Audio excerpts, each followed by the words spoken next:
चौपाल देखने वाला सबला दर्शका ने राम राम सा भाई आज की चौपाल में आप चर्चा कर रहे हैं जोड़ और मांसपेशियां का दर्द के बारे में इको कारण के हो सके है और इको उपचार के हो सके है। आप अपनी दिनचर्या में ऐसे कौन सा बदलाव करा, अपनी खान पीन में के बदलाव करा कि आपने जोड़ का दर्द की परेशानी ही नहीं हो या मांसपेशी का दर्द से आप परेशान ही नहीं हो। बहुत सारा जो अपना युवा हैं, नौजवान है या अपनी बुजुर्ग महिलाएं हैं, बहुत ज़्यादा काम कर ले हुए हैं। कई बार मेहनत को काम इतना, मजदूरी वालों काम इतना हो जावे कि आपने कहीं कहीं शरीर में दर्द होबा लग जाए और आपने समझ नहीं आए कि आपने यहाँ परेशानी है के। तो इन्हें आप किया समझ सका कि जोड़ को दर्द के है और मांसपेशियों का दर्द अगर आपने शरीर में हो रहे हो तो भी का लक्षण के हैं कि आप सही समय पर की जानकारी ले, डॉक्टर साहब से सलाह ले लिया और होती शुरुआत में ही इसे बच सका। तो इसके लिए बचाव आपने के करना है, खान पीन में के बदलाव कर सका, आपकी दिनचर्या में के बदलाव कर सका जिससे आप परेशानी आपने हो ही नहीं। तो आज की चौपाल में आप आमंत्रित किया है डॉक्टर आशीष शर्मा जी ने, जो कि जोड़ एवं हड्डी रोग विशेषज्ञ हैं। डॉक्टर साहब था को बहुत बहुत स्वागत है चौपाल में। नमस्कार डॉक्टर साहब, आज आप चर्चा कर रहे हैं कि जोड़ और मांसपेशियां का दर्द के बारे में। तो सबसे पहला सवाल आई आवे है, जब आप जोड़ा के दर्द की बात करा तो अमूमन लोगों को हाथ अपना घुटना पे चले जावे और बोला कि भाई जोड़ा को दर्द हो रहा है, घुटना में दर्द हो रहा है। तो कहीं जोड़ को दर्द आप सिर्फ घुटना का दर्द से ही समझ सका या और भी तरीका से इन्हें समझ सका? देखिए, जैसे आपने कहा कि जब जोड़ के दर्द की बात आती है तो सबसे पहले घुटने पे हाथ जाता है।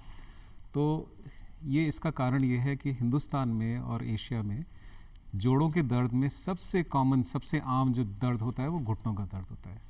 और इतना ज़्यादा कॉमन है, इतना ज़्यादा आम है कि बाकी जोड़ तो पीछे रह जाते हैं। सबसे पहले घुटने ध्यान आते हैं कि घुटने में दर्द है, मतलब गठिया हो गया, घुटने ख़राब हो गए। तो घुटने का दर्द बहुत कॉमन है, आर्थराइटिस बहुत कॉमन है। लेकिन इसका ये मतलब नहीं है कि घुटने का ही दर्द होता है। आर्थराइटिस और भी कई जोड़ों में हो सकती है। आर्थराइटिस का मतलब जैसे हम कहते हैं जोड़ों का दर्द और सूजन और चलने फिरने में, काम करने में दिक्कत। तो अगर ये चीज़ें हैं तो वो गठिया है। गठिया के कई कारण होते हैं, जोड़ों के दर्द के कई कारण होते हैं और हर उम्र के कारण अलग होते हैं। अलग हो सकता। बच्चों में और युवाओं में इसके कारण सबसे कॉमन कारण जो जिसे हम कहते हैं वो होता है छोटे बच्चों में जुवेनाइल रूमेटॉइड आर्थराइटिस या बच्चों की गठिया बाय। फिर जो युवा लोग होते हैं उनमें स्पोर्ट्स इंजरीज या कोई लिगामेंट टूट जाना या कोई मोच आ जाना या कोई गद्दी फट जाना, ये भी बहुत कॉमन है। और स्पोर्ट्स इंजरीज में घुटने की जो स्पोर्ट्स इंजरी है वो भी बहुत कॉमन है और इनका बहुत अच्छा इलाज भी है, उसके हम चर्चा करेंगे। लेकिन इसके बाद जो उम्र आती है 30-35 साल के बाद, उसमें स्पोर्ट्स इंजरीज़ के अलावा कुछ जैसे अर्ली आर्थराइटिस जिसे हम कहते हैं कि घुटना घिसना शुरू हो गया, कुछ ज़्यादा गलत मूवमेंट कर ली या कोई सही इलाज नहीं कराया तो उसकी वजह से घुटने में घुटना घिसना शुरू हो गया, वो ज़्यादा कॉमन है। फिर उसके बाद की बात करें जो 50 साल के आसपास जो उम्र आती है उसमें घुटने घिसने शुरू हो जाते हैं, तो वो भी बहुत आम चीज़ है। और ओल्ड एज में 50-60 के बाद तो घुटने घिसने की समस्या तो बहुत ज़्यादा है, ख़ासतौर से घुटने की जॉइंट। तो ये बहुत कॉमन कारण है घुटने की और जोड़ों के आर्थराइटिस के, जिसके वजह से दर्द जोड़ों में होता है, हो सकता है। तो जोड़ों का दर्द ने आप सिर्फ घुटनों का ही दर्द नहीं समझा कि आपने शरीर में जितनी भी हड्डी है, जितना भी जोड़ है, बी में अगर आपने दर्द हो रहा है तो वो अपना शरीर को, जोड़ को दर्द हो सके है जी।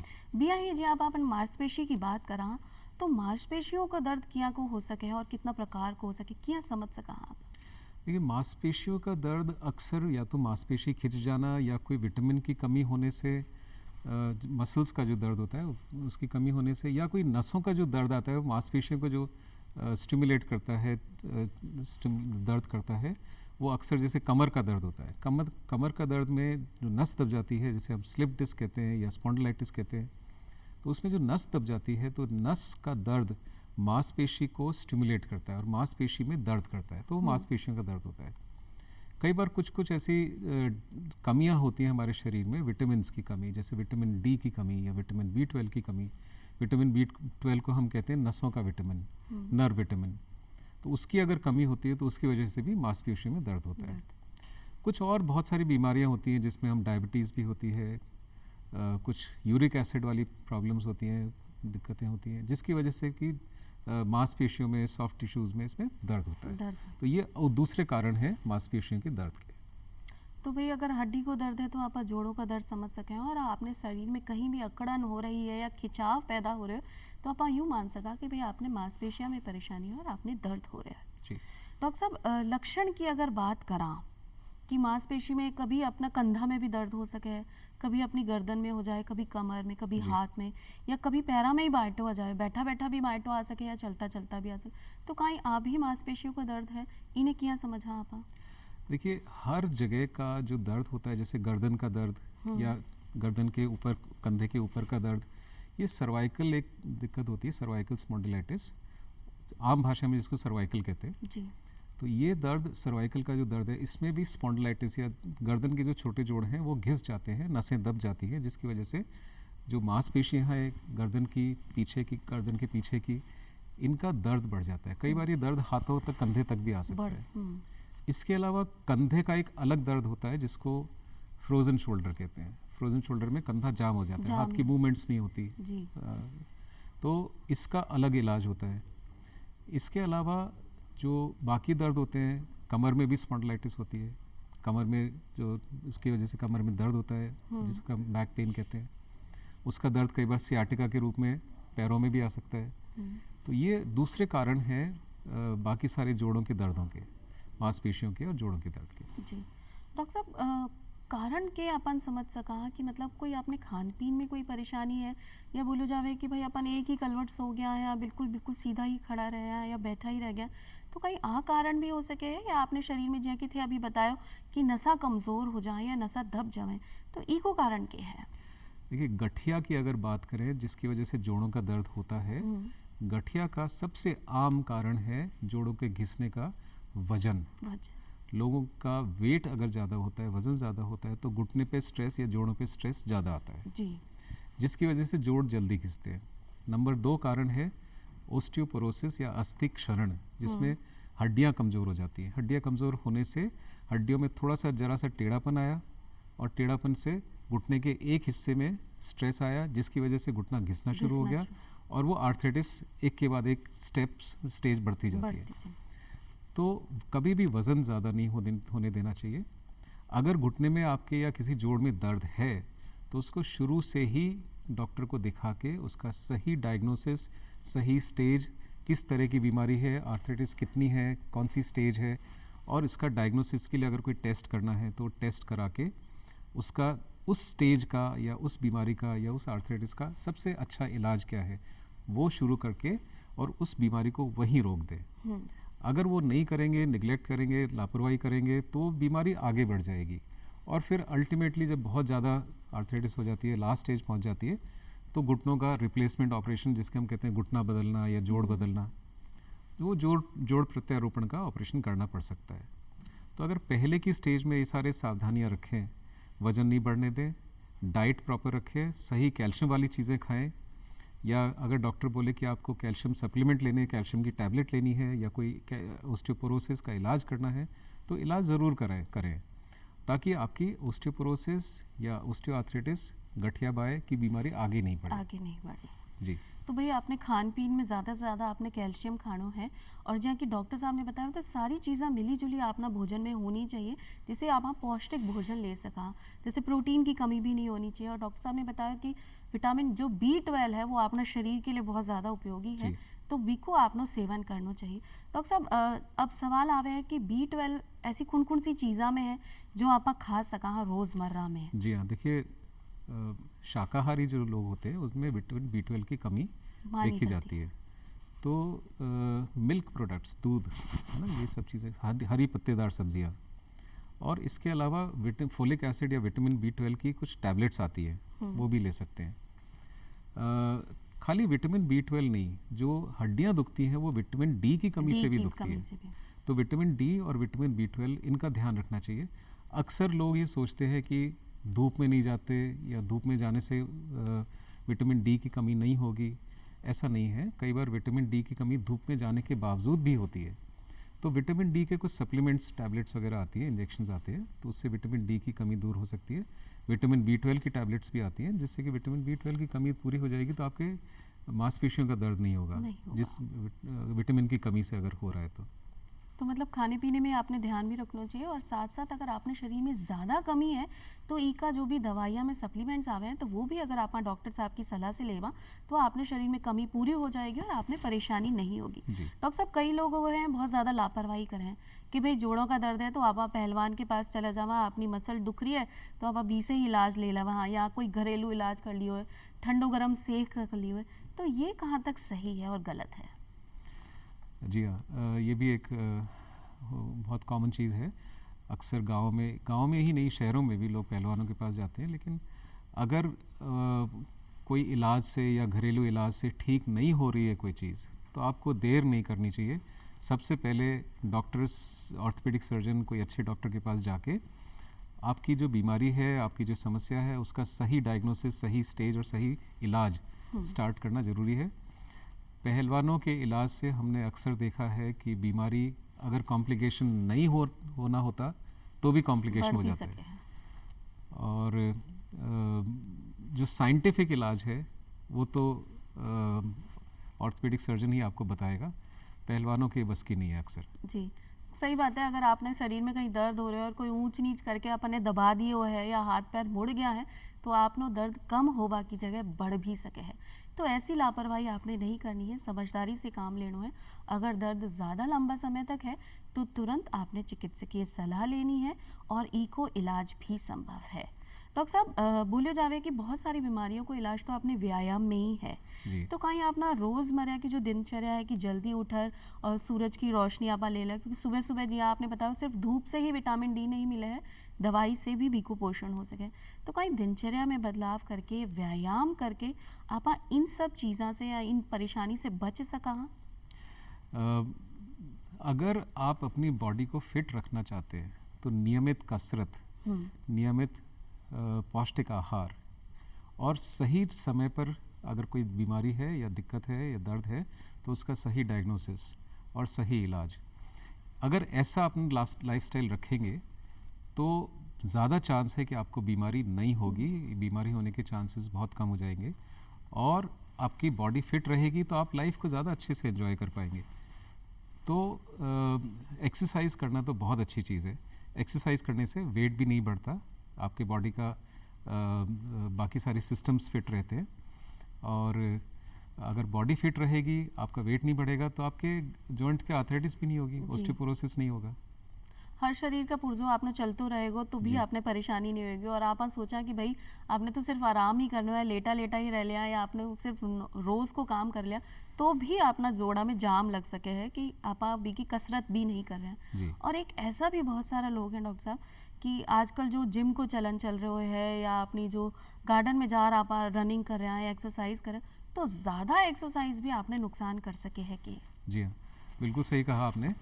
जोड़ों को हमको जिसे कहते हैं यूज़ करना है, अब्यूज़ नहीं करना है, उनको काम में लेना है, उनको बहुत ज़्यादा स्ट्रेस में नहीं डालना है।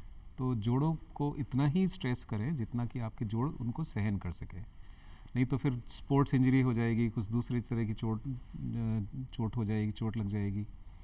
कई बार ओवर यूज़ करने से आर्थराइटिस को होने की भी संभावना हो जाती है जी। तो ये आपने बिल्कुल सही कहा कि जितना बॉडी की लिमिट है उसमें ही करना चाहिए। मतलब जितनी आपने ज़रूरत है और जितना आपनो शरीर साथ दे रहे है उतनी आपने व्यायाम करना है। नहीं कि आप लगा ही है कि भाई 2 घंटा तो आपने करना ही है और अपन जोर लगा के व्यायाम ही करें, तो इसे भी आपने परेशानी हो सके।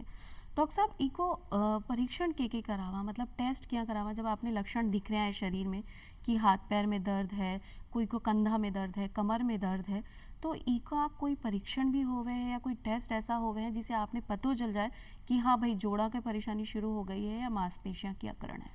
तो सबसे पहली जो स्टेज है, पहला स्टेप है कि डॉक्टर के पास जाके एक क्लिनिकल एग्जामिनेशन, डॉक्टर आपके जोड़ों को, आपकी बॉडी को देखेगा, चेक करेगा, हाथ लगा के देखेगा कि कहीं कोई क्लिनिकल एग्जामिनेशन में कहीं कोई लिगामेंट की चोट है या कोई आर्थराइटिस स्टार्ट हो गई है या कोई और मांसपेशी की चोट है या बहुत कॉमन जो दूसरी बीमारियां होती हैं, टेनिस एल्बो या स्पॉन्डिलाइटिस या स्लिप डिस्क जैसी, तो क्लिनिकल एग्जामिनेशन से बहुत सारी बीमारियों का पता लग सकता है।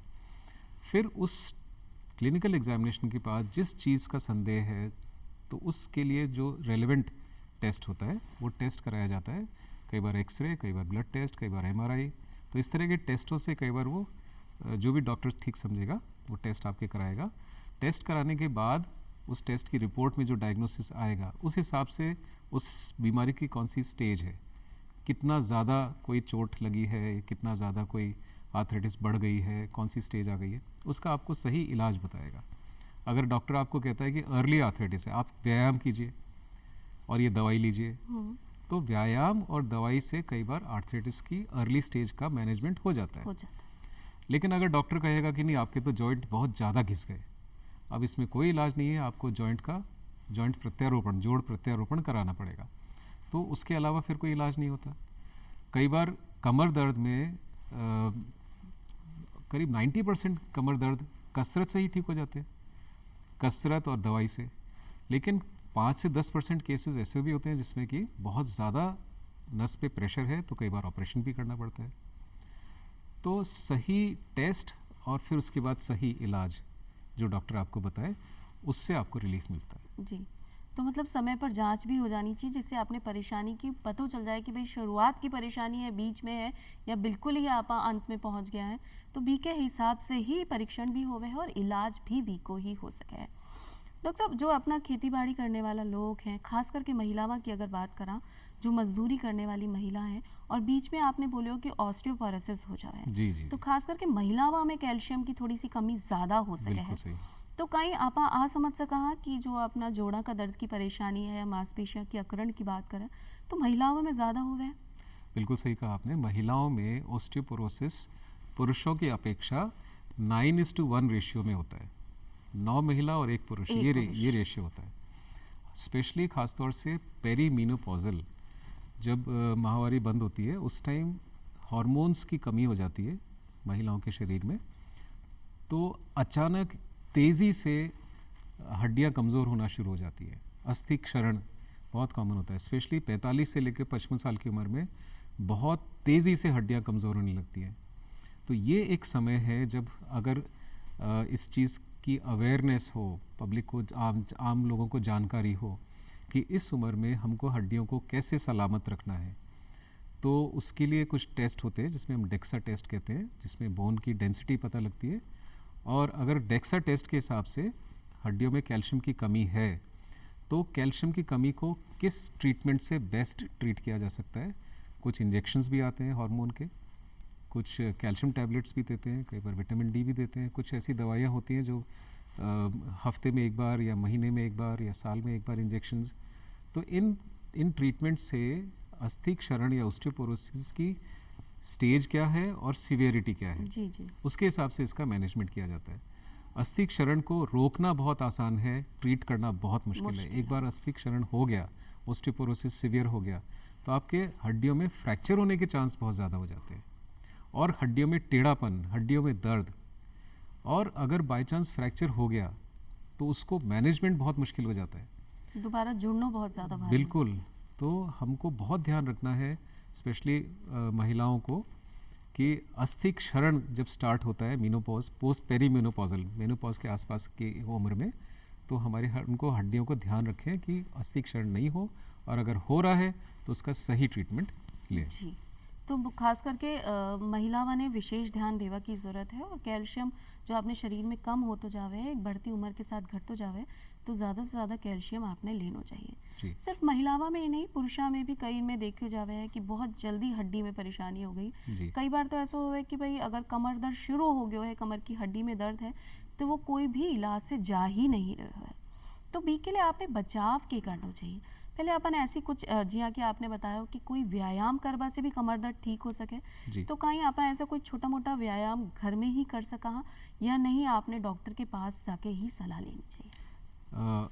कमर दर्द के लिए बहुत आम तौर से जिसे हम कहते हैं फ्लेक्शन रिजिम एक्सरसाइज, ये आप आजकल इंटरनेट पे देख सकते हैं। कमर दर्द के जो आम इलाज है उसमें मांसपेशियों को मजबूत करने का और स्ट्रेचिंग एक्सरसाइज का कमर दर्द के लिए वो इलाज करें। और इसके अलावा लेकिन सबसे ज़रूरी है कि डायग्नोसिस प्रॉपर हो जाए कि आपके स्पॉन्डिलाइटिस की कौन सी स्टेज है। कई बार ऐसे होता है कि कड़ियाँ आपस में खिसकती है तो नस पे प्रेशर इतना ज़्यादा आ जाता है कि कसरत से कई बार बढ़ जाता है।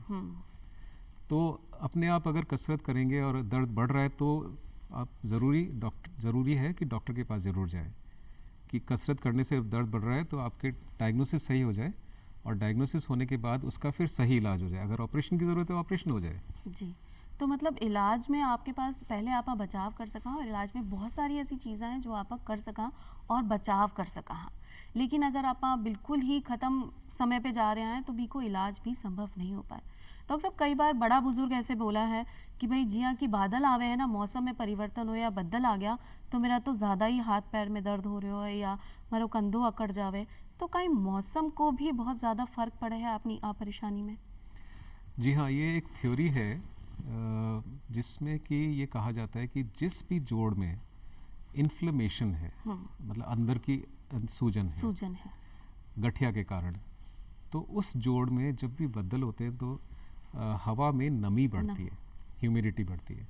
तो नमी बढ़ने से वो नमी जोड़ों के अंदर तक जाती है, और जोड़ों में जो इन्फ्लेम्ड टिश्यूज़ हैं वो और ज़्यादा इन्फ्लेम्ड हो जाते हैं, सूजन और बढ़ जाती है, तो दर्द बढ़ जाता है। इसलिए कहा जाता है कि जब भी बदल होते हैं, जब भी बरसात होती है, या कई लोग एसी के सामने, कूलर के सामने सोते हैं, उनके जोड़ों में दर्द बढ़ जाता है। इसका ये कारण है। तो इसका मतलब कि अगर उनके जोड़ों में दर्द बढ़ रहा है तो इसका मतलब उनके डेफिनेटली उनके कोई ना कोई आर्थराइटिस है, तो उनको डॉक्टर को चेकअप ज़रूर कराना चाहिए। और ज़्यादा ठंडा में भी आपने नहीं रहना चाहिए, और अपने शरीर ने हमेशा ढक कर रखना चाहिए, तो आपने यहाँ परेशानी नहीं हो। सर्दी के मौसम में गर्म कपड़े पहन के रहें। सर्दी के मौसम में आप अपने आप को पूरा बचाव आपा करो, और खान पीन में भी जो गर्म चीज़ें आवे वी को सेवन भी आपा कर सका। डॉक्टर साहब, एक अचानक से आपने बैठे बैठे बाइटा भी आ जावे हैं, और जो कि आजकल बहुत सारा फ्लू चल रहा है, बहुत तरीका का बुखार चल रहा है, तो कहीं बुखारा के चक्कर में भी आपने शरीर में जोड़ को दर्द हो सके? जी हाँ, ख़ास तौर से कुछ वायरल इन्फेक्शंस होते हैं जिसमें कि जोड़ों में असर आता है। तो अगर कोई बुखार के बाद आपको जोड़ों का दर्द स्टार्ट हुआ है तो डॉक्टर के पास जाके डायग्नोसिस कराएं कि कहीं कोई चिकनगुनिया तो नहीं है, कोई डेंगू तो नहीं है। ये वायरल इन्फेक्शंस जोड़ों पे भी असर करते हैं, तो इनका अगर ऐसा लग रहा है, डॉक्टर ने कहा कि हाँ अगर वायरल इन्फेक्शन हो तो उसका सही इलाज कराएंगे तो जोड़ों के दर्द में आराम मिल सके। जी, एक परेशानी सुनने में आवे कि भाई आपका टिश्यू रप्चर हो गया है, जैसे कि मांसपेशी में कभी सूजन बता दी है, कभी अकड़न बता दी है, और कभी बता दी हो कि टिश्यू ही रप्चर हो गया, तो आके इन्हें क्या समझा कि आप बहुत ज़्यादा परेशान कर सके? देखो, टिश्यू रप्चर या तो चोट के कारण होता है, और अगर ऑटोमेटिक अपने आप होता है तो वो आर्थराइटिस का एक हिस्सा होता है। जोड़ अगर घिसता है तो जोड़ के बीच की जो गद्दी होती है मेनिस्कस, वो घिसते घिसते फट जाती है।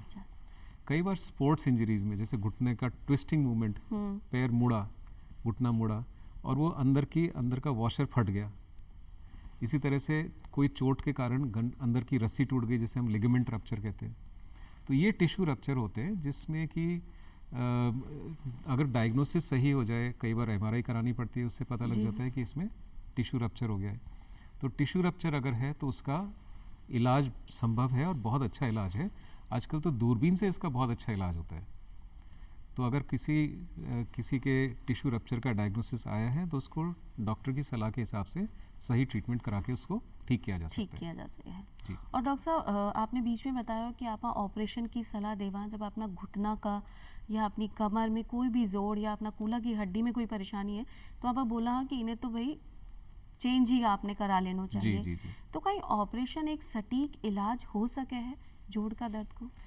जोड़ प्रत्यारोपण एक बहुत अच्छा इलाज है जिसके रिजल्ट बहुत अच्छे होते हैं। जी।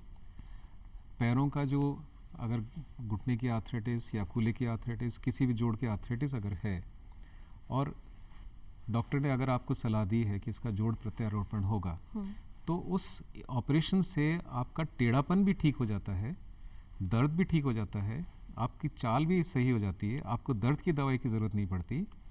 और अक्सर आजकल इतने अच्छी क्वालिटी के जोड़ आते हैं कि 25-30 साल इनकी लाइफ होती है। तो अगर फ्यूचर में अगर कभी जोड़ को दोबारा से करने की ज़रूरत पड़ी, जोड़ ख़राब हो गया 25-30 साल बाद, तो रिविजन ऑपरेशन भी बहुत अच्छे होते हैं। तो हमको बिल्कुल चिंता करने की ज़रूरत नहीं है कि जोड़ प्रत्यारोपण कराएं या नहीं कराएं। अगर डॉक्टर ने कहा है तो ज़रूर कराइए, इसके बहुत अच्छे परिणाम होते हैं। जी। और डॉक्टर साहब ने अगर आपने सलाह दी है कि आपने प्रत्यारोपण कराना है, तो आप आ समझ लो कि भाई आप ना बिल्कुल ख़त्म हो गया है अपना जोड़ा का जो भी जोड़ बोलियो जावे है कि ग्रीसिंग ख़त्म हो गई है कि भाई साइड में रगड़क आ गई है, तो बदलानो ही आपने फ़ायदेमंद है। इसके बाद आपको जीवन एक सरल हो सके है। बस 2-3 महीना को आपने आराम ज़रूर करना है और पूरा व्यायाम करना है। और जिया कि डॉक्टर साहब ने बताया कि मांसपेशियों की अगर परेशानी है तो अपना खान पीन में आपने बदलाव करना है, अपनी दिनचर्या आपने सही रखनी है। डॉक्टर साहब थे आया और इतनी चोखी जानकारी जोड़ और मांसपेशियों का दर्द के लिए दी, थाने में धन्यवाद देना चाहा। और आज के लिए बस इतना ही, फिर मिलांगा एक नई जानकारी के साथ। तब तक के लिए राम राम सा।